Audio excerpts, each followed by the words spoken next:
Hello students. Last class में आपने Newton's laws of motion पढ़ा।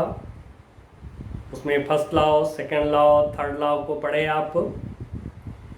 फिर इनर्शिया क्या होता है, इक्विलिब्रियम क्या होता है, इन सारी बात की जानकारी ले लिए हम लोग। अब हम लेने जा रहे हैं फोर्स की प्रॉब्लम्स। अब हमारा टारगेट होगा कि हम अधिक से अधिक टाइप की फोर्स की प्रॉब्लम को सॉल्व करें। तो कैसे सॉल्व करें प्रॉब्लम्स ऑफ फोर्स को, मैं आपको 3 स्टेप्स में सिखा रहा हूं। आप 3 स्टेप्स लेंगे, आपके फोर्स के प्रॉब्लम सॉल्व हो जाएंगे, चाहे वो कोई भी बुक का हो, कहीं का भी हो प्रॉब्लम। आइए, क्या है 3 स्टेप्स, हम उसकी बात करें। 3 steps to solve problems of force।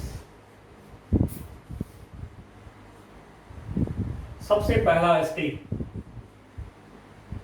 लिखिए, ड्रॉ ऑल फोर्सेस। अब फोर्स को ड्रॉ कैसे करेंगे, तो लाइक वेक्टर्स, क्योंकि फोर्स वेक्टर क्वांटिटी है, तो लाइक वेक्टर्स मतलब जैसे वेक्टर को एक स्ट्रेट लाइन से आप ड्रॉ किए हैं, ठीक उसी तरह से जो फोर्सेस होंगे उनको स्ट्रेट लाइन से ड्रॉ करेंगे, स्ट्रेट लाइन से उसको ड्रॉ करेंगे। तो draw all forces like vectors on the given objects. ये गिवन ऑब्जेक्ट्स का क्या मतलब है, तो जैसे ही आपसे कहा गया कि कोई ऑब्जेक्ट ए है, कोई बॉडी ए है, बताओ इसका डिस्प्लेसमेंट क्या होगा, इसका वेलोसिटी क्या होगा, इसका एक्सेलरेशन क्या होगा, इसकी एनर्जी क्या होंगे वगैरह। तो जिस ऑब्जेक्ट के बारे में हमसे जानकारी मांग रहा है प्रॉब्लम, उस ऑब्जेक्ट पर सारे फोर्स को ड्रॉ करिए। ड्रॉ ऑल फोर्सेस, जितना भी फोर्स पॉसिबल है सबको ड्रॉ कर लीजिए। अब मैंने लास्ट लेक्चर में आपको बताया है कि force is not imaginary, imagine नहीं करेंगे इस पे फोर्स लग गया, नो। पहले चेक करिए जिस ऑब्जेक्ट पर हम फोर्स दिखा रहे हैं उस पर कौन दूसरा ऑब्जेक्ट या कौन दूसरा एजेंट, इंसान फोर्स लगा रहा है। क्योंकि जब तक कोई ढकेलेगा नहीं फोर्स लगेगा नहीं, जब तक कोई खींचेगा नहीं फोर्स लगेगा नहीं। यही ध्यान रखिएगा, किधर ढकेला उधर की तरफ फोर्स दिखा दीजिए, किधर खींचा उधर की तरफ फोर्स दिखा दीजिए। कैसे? By a straight line on the given object and take tail of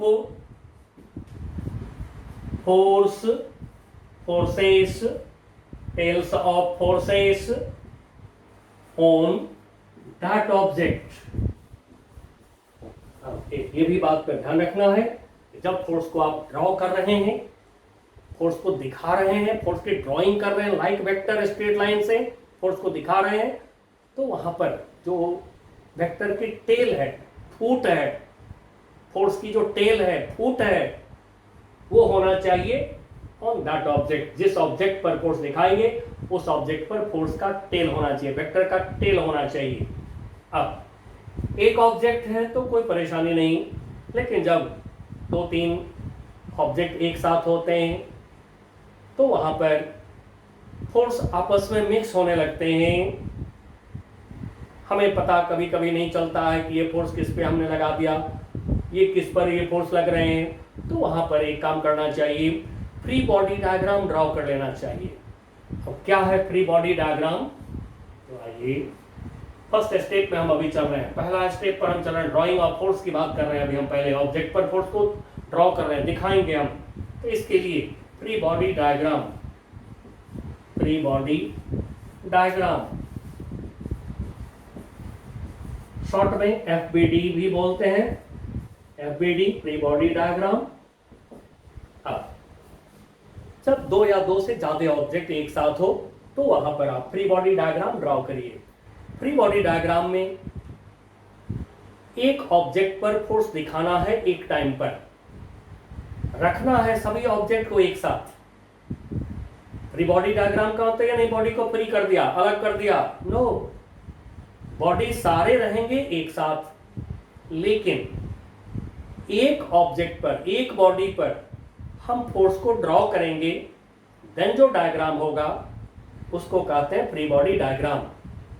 ठीक है, जैसे मान लीजिए कि ये फ्लोर है, हमारे फ्लोर है, इसके ऊपर ये एक ऑब्जेक्ट है,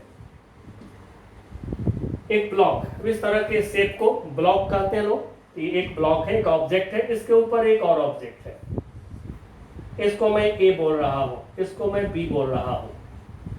अब हमें ड्रॉ करनी है फ्री बॉडी डायग्राम, ए के लिए, बी के लिए।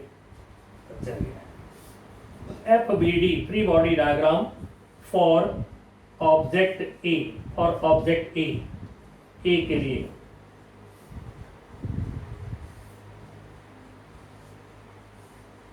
ये ऑब्जेक्ट ए हमने दिखाया, ये फ्लोर हो गया, नीचे फ्लोर हो गया, ऑब्जेक्ट ए। अब देखिए, हमें ऑब्जेक्ट ए पर फोर्स दिखाना है, बी पे अभी हमको नहीं दिखाना है, तो एक टाइम पर एक ऑब्जेक्ट पर फोर्स दिखाने को कहते हैं फ्री बॉडी डायग्राम। अब यहाँ पर बी पे हमें नहीं दिखाना है तो क्या करिए, ऐसे बी को डॉटेड करके रख लीजिए, इससे आपको पता रहेगा कि हमें इस समय बी पर फोर्स नहीं दिखाना है, हमें इस समय फोर्स ए पर दिखाना है। अब दिखाते हैं फोर्स ए पर। ए का वेट, सबसे पहले किसी भी बॉडी का वेट दिखाइए। वेट कौन सा फोर्स है? जिस फोर्स से अर्थ अपनी तरफ, अपने सेंटर के तरफ, जितने फोर्स से, ग्रेविटेशनल फोर्स से अर्थ किसी को पुल करती है, दिस इज वेट। तो अर्थ इस बॉडी को पुल करती है अपने सेंटर के तरफ, जितने फोर्स से, वेट हो गया। वेट को सेंटर ऑफ ग्रेविटी जो मिडिल में होता है वहां पर दिखाते हैं, बट अभी सेंटर ऑफ ग्रेविटी हम लोग पढ़े नहीं है, आगे पढ़ेंगे, फिर भी थोड़ा सा कोशिश रखिए कि मिडिल में दिखा लीजिए वेट को। तो ये हमने दिखाया ए का वेट, बोला मास ऑफ ए को एम ए बोल दिया, इंटू जी एम इंटू जी वेट होते हैं। अब ये जो फ्लोर है, इस फ्लोर को ये बॉडी क्या कर रहा है? पुश कर रहा है। जो ए है नीचे जाना चाहेगा, ड्यू टू वेट, तो कोई नीचे जाना चाहेगा क्योंकि अर्थ पुल कर रही है, जितने फोर्स से वेट है, तो अर्थ नीचे बॉडी को लाना चाह रहा है, बॉडी ए को अर्थ नीचे ले जाना चाह रहा है। अब ये बॉडी नीचे जाने की कोशिश कर रहा है, लेकिन ये फ्लोर क्या कर रहा है? बॉडी को रोक रहा है। तो क्या होगा? बॉडी पुश करेगा फ्लोर को, एक्शन। जैसा कि हमने पिछले क्लास आपको बताया है कि यदि एक्शन होगा पुश तो रिएक्शन भी होगा पुश। तो बॉडी ए ने फ्लोर को पुश किया बाय फोर्स,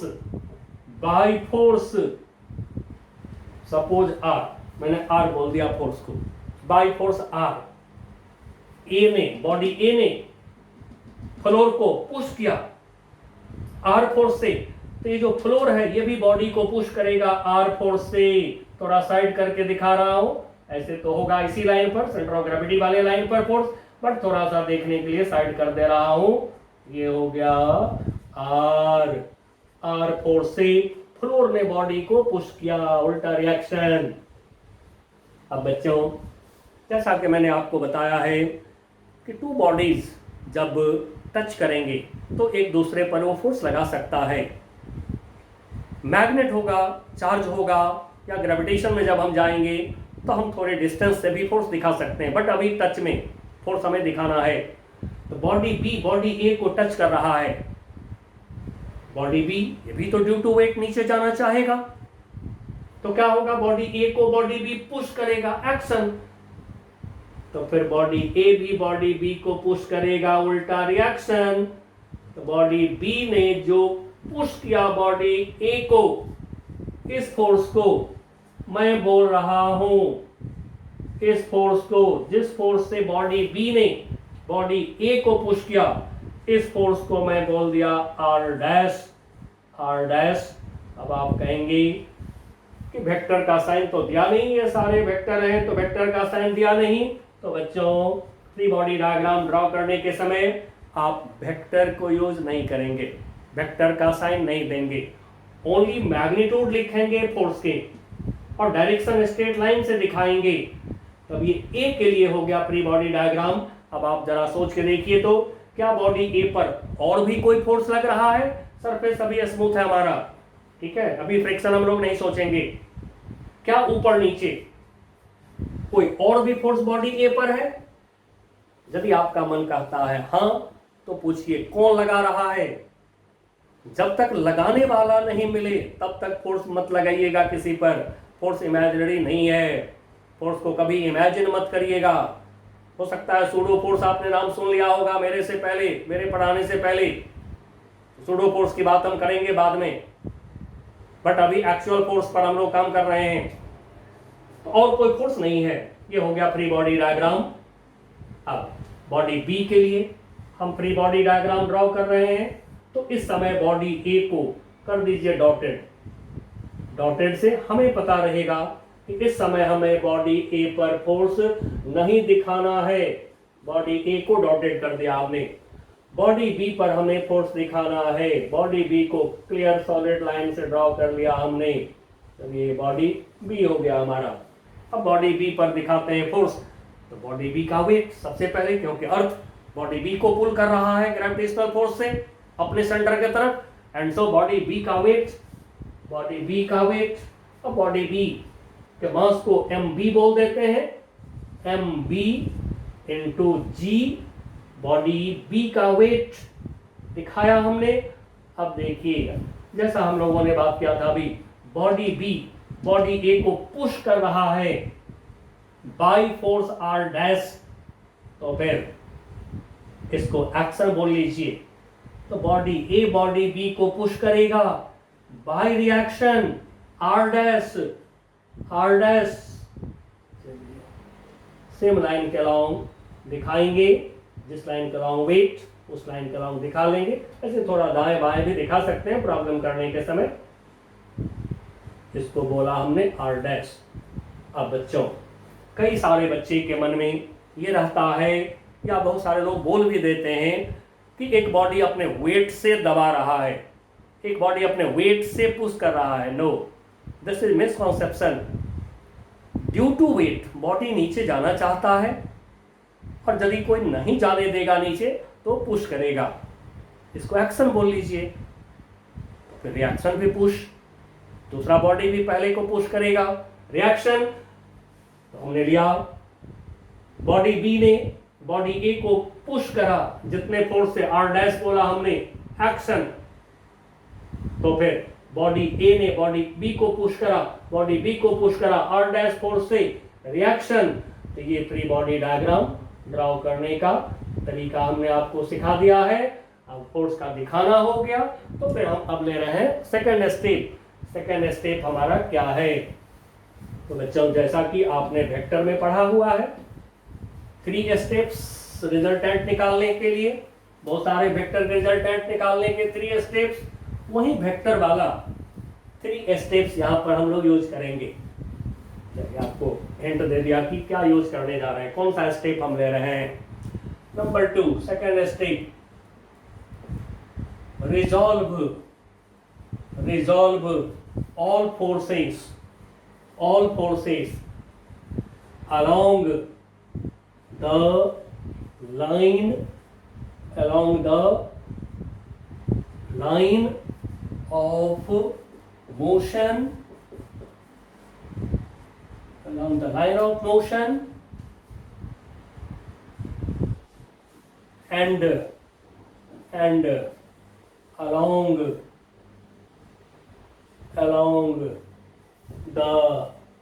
perpendicular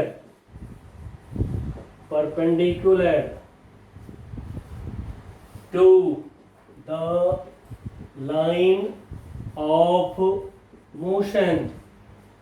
अब देखिए बच्चों, जो फोर्स है वेक्टर क्वांटिटी है, रिजोल्यूशन ऑफ वेक्टर जैसा कि आप पढ़े हैं वही हमें यहाँ पे करना है।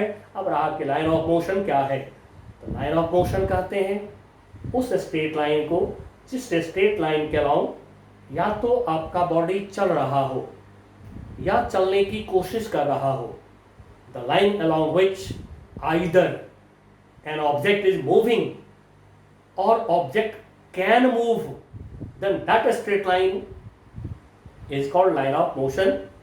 तो लाइन ऑफ मोशन जिस लाइन के अलाउंग कोई ऑब्जेक्ट चलता है या चलने की कोशिश करता है, प्रैक्टिकली सोचिएगा पता चल जाएगा आराम से।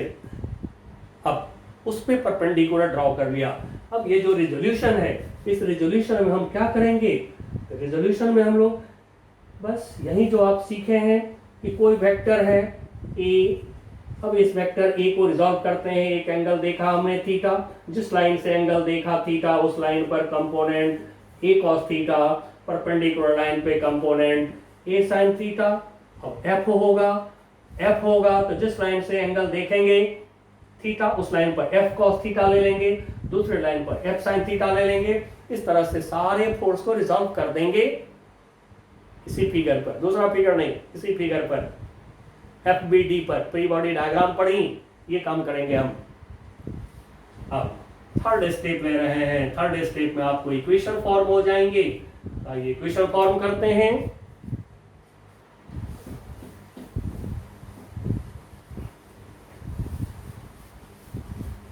कौन से इक्वेशन फॉर्म होंगे, इक्वेशन फॉर्म करें हम लोग। इक्वेशन फॉर्म करेंगे, इसमें दो इक्वेशन फॉर्म होगा आपका, एक अलोंग लाइन ऑफ मोशन और दूसरा perpendicular to line of motion. एक ऑब्जेक्ट के लिए दो इक्वेशन फॉर्म होता है, दो से ज्यादा नहीं फॉर्म होता है, बस दो ही इक्वेशन फॉर्म होंगे। ये भी आपको बता रहा हूं, टू लाइंस पर हमारी नजर रहेगी। अब यहां से पूरे फिजिक्स में नजर रहेगी along line of motion, perpendicular to line of motion. Number 1 find, बिल्कुल प्रैक्टिकल लैंग्वेज में मैं लिख रहा हूं ताकि आप आराम से यूज करिएगा। Find resultant force on each object along the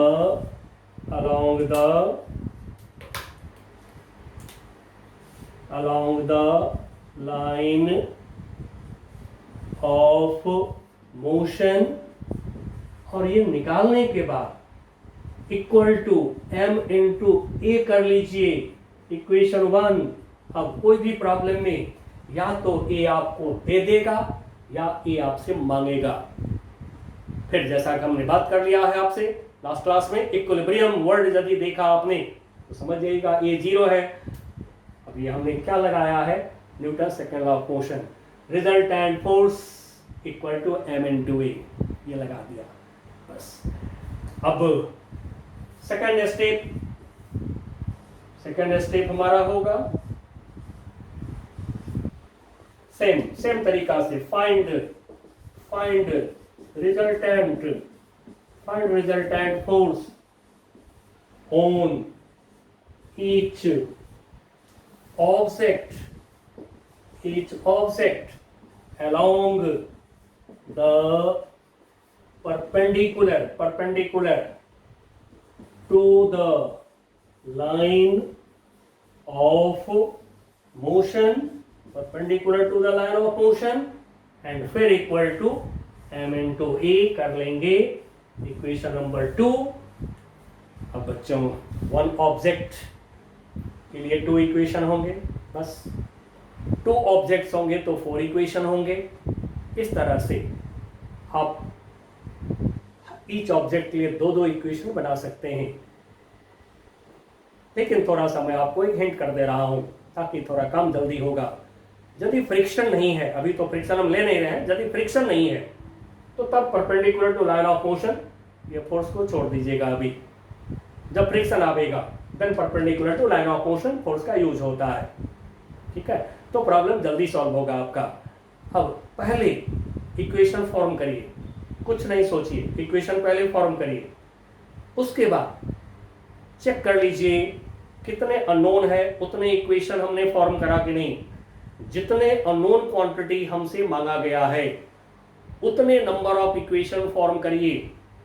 उसके बाद में पूरी कॉन्फिडेंस के साथ आप सॉल्व करेंगे, आंसर पक्का आवेगा। इतना कॉन्फिडेंस होना चाहिए कि number of unknown, number of equation, जब दोनों बराबर कर लिए हमने, जैसे 2 अननोन आपको निकालने के लिए प्रॉब्लम बोल रहा है, 2 इक्वेशन आपने बना लिया, तो फिर कॉन्फिडेंस रखिएगा सॉल्यूशन के समय में पक्का हम सॉल्व कर सकते हैं। ये दिल से कॉन्फिडेंस आना चाहिए।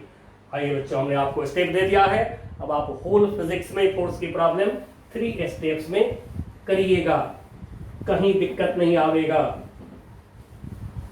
अब हम लोग पहले इनर्शियल रेफरेंस फ्रेम में काम करेंगे। थोड़ा सा रेफरेंस फ्रेम की बात भी हम कर लें आपसे, उसके बाद आगे बढ़ जाएंगे। तो चलिए, inertial reference frame, inertial reference frame. अब जैसा कि हमने आपसे बात किया था रिलेटिव मोशन के समय, तो रेफरेंस फ्रेम कहते हैं उस जगह को, जिस जगह पर कोई ऑब्जेक्ट होता है, ऑब्जर्वर होता है, उस जगह को रेफरेंस फ्रेम बोलते हैं। तो जिस जगह में इनर्शिया होगा, एक्सेलरेशन 0 होगा, तो ऐसे रेफरेंस फ्रेम को इट हैज 0 एक्सेलरेशन, 0 एक्सेलरेशन। अब अर्थ के बारे में, जैसा अर्थ को देखते हैं हम वैसा ही समझेंगे। हम अर्थ को चलते नहीं देखते हैं, तो हम अर्थ को इनर्शियल फ्रेम ऑफ रेफरेंस मानेंगे। दूसरा होता है हमारा non inertial frame of reference. ठीक, इसका उल्टा non inertial frame of reference. ठीक है, या रेफरेंस फ्रेम, दोनों तरह से बोलते हैं, इनर्शियल रेफरेंस फ्रेम या फिर इनर्शियल फ्रेम ऑफ रेफरेंस, दोनों तरह से लोग बोलते हैं। Non inertial frame of reference, non inertial reference frame, जैसे भी बोलिए। It has non zero acceleration, non zero acceleration. इसकी प्रॉब्लम हम बाद में सीखेंगे, अभी हम लोग का नजर इस पे रहेगा। वो जगह जिस जगह में कोई एक्सेलरेशन नहीं होगा, ठीक है, जैसे रूम में बॉडी हो गया, ठीक उस तरह से हम अभी सोचेंगे।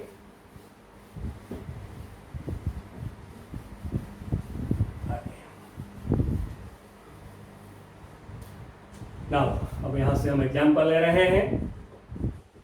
Example, contact force. Contact force, contact में जो फोर्स लगते हैं उसकी बात करते हैं। जैसे अभी हम लोगों ने जो फोर्स के ड्राइंग में देखा, फ्री बॉडी डायग्राम में, यहाँ हमने एक बॉडी, इस बॉडी का मास इसके साइड में लिख रहा हूं m1, इसके ऊपर रखा एक दूसरा बॉडी, इस बॉडी का मास ले रहे हैं m2। हमें चाहिए इन दोनों के कांटेक्ट में फोर्स। पहचान लीजिए प्रॉब्लम को, इन दोनों के कांटेक्ट में फोर्स। अब जब फोर्स की ड्राइंग करेंगे तो फ्री बॉडी डायग्राम लेने के लिए, जैसा कि मैंने बताया है, अभी बॉडी को साथ में रखिए।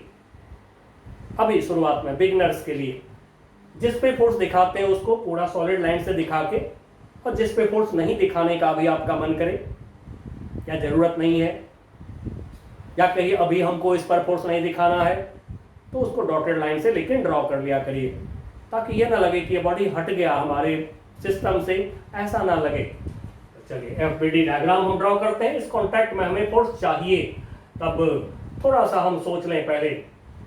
बॉडी m2 नीचे जाना चाहेगा तो बॉडी m1 को पुश करेगा, एक्शन। तो m2 ने m1 पे लगाया फोर्स, एक्शन। इसको मैं डिनोट कर रहा हूं इस समय F से एक्शन। तो फिर बॉडी m1 भी बॉडी m2 को पुश करेगा। जितना फोर्स से m2 ने m1 को पुश करा, एक्शन, उतने ही फोर्स से m1 m2 को पुश करेगा, रिएक्शन। तो फिर रिएक्शन फोर्स जो M2 पे लगेंगे इसको लिख दिया हमने F, क्योंकि एक्शन रिएक्शन की वैल्यू तो इक्वल होगा, डायरेक्शन अपोजिट होगा। अब हम ले रहे हैं FBD, फ्री बॉडी डायग्राम। ये हमारा फ्लोर है और फ्लोर अभी स्मूथ लेके हम लोग चल रहे हैं। चलिए, तो for FBD free body diagram for M2 से शुरू कर रहे हैं इस बार हम लोग, और यही कॉन्वीनियंट भी आपको लगेगा, ठीक है ना। ऊपर से नीचे की तरफ दिखाते जाइएगा फोर्स को, तो ये थोड़ा सा कॉन्वीनियंट फील करिएगा, सुविधाजनक फील करिएगा। तो अभी हमने M1 को दिखा दिया डॉटेड लाइन से, इसके ऊपर M2 को दिखा लिया हमने सॉलिड लाइन से। नाउ फोर्स दिखाइए। तो जैसा कि हम देख रहे हैं M2 मास के बॉडी पर M1 ने लगाया फोर्स F, ऊपर के तरफ लगाया F फोर्स। किसने लगाया? M1 मास के बॉडी ने लगाया। अब M2 मास की जो बॉडी है इसका वेट मिडिल में अप्रॉक्स दिखाइएगा। बॉडी का वेट, M2 मास की जो बॉडी है उसका वेट M2G। इसके बाद जब फोर्स दिखाना हो जाए तो प्रैक्टिकली सोच लेंगे, क्या ये बॉडी के पास में एक्सेलरेशन है? यदि यस तो ए लिख लीजिए, और नहीं यदि आपको फील हो गया कि नहीं एक्सेलरेशन 0 है, इसके बगल में एक्सेलरेशन 0 लिख लीजिए। तो बॉडी अपने आप तो ऊपर नीचे उछलता नहीं है, प्रैक्टिकली सोचिएगा, एंड सो इसके एक्सेलरेशन ए इक्वल टू 0। अब आइए M1 के लिए FBD ड्रॉ करते हैं। तो free body diagram for M1 के लिए, तब M1 को सॉलिड से लाइन से दिखा दे रहे हैं, सॉलिड लाइन से दिखा दे रहे हैं, ताकि हमें पता रहेगा हमें M1 मास के बॉडी पर फोर्स दिखाना है, M2 मास के बॉडी पर अब हमें फोर्स नहीं दिखाना है, लेकिन दोनों है एक साथ, ठीक है। फ्री बॉडी डायग्राम का मतलब यह नहीं कि बॉडी फ्री हो गया, ऐसा नहीं, बॉडी साथ में है लेकिन केवल एक बॉडी पर फोर्स दिखाना है, that is free body diagram. अब M1 पर फोर्स, सबसे पहले वेट दिखा दीजिए, बॉडी का वेट M1G दिखा लिया। नाउ M1 बॉडी पर M2 ने जो फोर्स लगाया, कांटेक्ट में, this force is F, small f। Now नीचे फ्लोर, बॉडी नीचे जाना चाह रहा है, एंड सो फ्लोर को पुश करेगा एक्शन। तो जो फ्लोर है, ये फ्लोर भी बॉडी पर उल्टा लगावेगा फोर्स रिएक्शन। थोड़ा साइड से दिखा देता हूं, ऐसे तो एक ही लाइन चलाऊं दिखाते हैं, लेकिन थोड़ा देखने के लिए मैं साइड कर दे रहा हूं। इसको बोल दिया R। और बच्चों अब ध्यान में रख लेंगे, यहां से कांटेक्ट में जो फोर्स होते हैं, एक्शन रिएक्शन की जो कांटेक्ट में फोर्स होते हैं, ये परपेंडिकुलर होते हैं, एंड सो इसको फोर्स ऑफ नॉर्मल रिएक्शन भी लोग कहते हैं। इसको भी लोग बोल सकते हैं force of normal action reaction बोल सकते हैं, क्योंकि कांटेक्ट में टू बॉडीज के सरफेसेस जो कांटेक्ट में है, यहाँ पर एक्शन रिएक्शन फोर्स परपेंडिकुलर होते हैं, नॉर्मल होते हैं, तो फिर इसको नॉर्मल रिएक्शन, इसको भी नॉर्मल रिएक्शन बोल सकते हैं। चलिए, तो अब एक्सेलरेशन की जांच करते हैं। बॉडी ऊपर नीचे तो चलेगा नहीं, and so acceleration equal to 0। अब फर्स्ट स्टेप हो गया, फोर्स की ड्राइंग हो गया। सेकंड स्टेप, क्या फोर्स को मोशन के लाइन परपेंडिकुलर रिजॉल्व करना है? नहीं, क्योंकि फोर्सेस इस लाइन के अलॉन्ग है, इसी लाइन के अलॉन्ग बॉडी चल सकता है, यदि चलने की पॉसिबिलिटी हो तो चल सकता है। ये हो गया लाइन ऑफ मोशन, ऐसे परपेंडिकुलर लाइन ऑफ मोशन होगा। फोर्स ऑलरेडी आपका जो है खुद ही यदि फोर्स मोशन के लाइन पर है, perpendicular to line of motion, यदि फोर्स अपने आप है, तो सेकंड स्टेप क्लियर है, रेजोल्यूशन की जरूरत नहीं है। तो सीधे थर्ड स्टेप पर जाइए, इक्वेशन फटाक से फॉर्म करिए जल्दी से। तब हमें पता है along line of motion each object पर निकालेंगे resultant force equal to m/a कर देंगे। तो चलिए अब इक्वेशन इस पर मन हो पहले या इस पर मन हो पहले, जिस पर मन हो। चलिए हम M1 से इस बार M1 के लिए इक्वेशन पहले फॉर्म कर रहे हैं। और M1 यानी M1 मास के ऑब्जेक्ट के लिए क्या देख रहे हैं, इस पर force R upward minus F downward minus M1G। अब कहेंगे अपवर्ड को पॉजिटिव क्यों लिया? तो बच्चों जैसा कि आपको पता है कि जिधर होता है बड़ा फोर्स उधर होगा रिजल्टेंट फोर्स, उधर होगा एक्सेलरेशन। वेक्टर में पढ़े हैं, बड़े वेक्टर में से छोटे वेक्टर को माइनस करते हैं जब तुम वेक्टर अपोजिट डायरेक्शन में होता है। लेकिन यदि कहीं पर हमें बड़ा छोटा नहीं पता चल रहा है या फिर हमें एक्सेलरेशन जीरो दिखाई पड़ गया यदि कहीं, तो जिधर रिजल्टेंट फोर्स, जिधर बड़ा फोर्स उधर होता है एक्सेलरेशन। तब एक्सेलरेशन जीरो हो गया तब तो फिर नहीं बोल सकते हैं कि फोर्स इधर बड़ा है या इधर बड़ा है, रिजल्टेंट फोर्स ही जीरो है। तो ऐसी हालत में आप किसी डायरेक्शन की फोर्स को पॉजिटिव ले लीजिए, उसके उल्टे डायरेक्शन की फोर्स को नेगेटिव ले लीजिए और ऐड कर लीजिए साइन के साथ। जैसे रिजोल्यूशन ऑफ वेक्टर करके रिजल्टेंट निकाले हैं, एक डायरेक्शन में कंपोनेंट पॉजिटिव तो अपोजिट डायरेक्शन में कंपोनेंट क्या लेते हैं फोर्स का, वेक्टर का नेगेटिव लेते हैं। तो फिर रिजल्टेंट फोर्स निकाला हमने। Now this equal to m1 into a है 0 and so equal to 0. now r minus f minus m1g equal to 0, equation number 1। अब आइए बॉडी m2 के लिए, तो फॉर बॉडी m2 के लिए इक्वेशन फॉर्म करिए।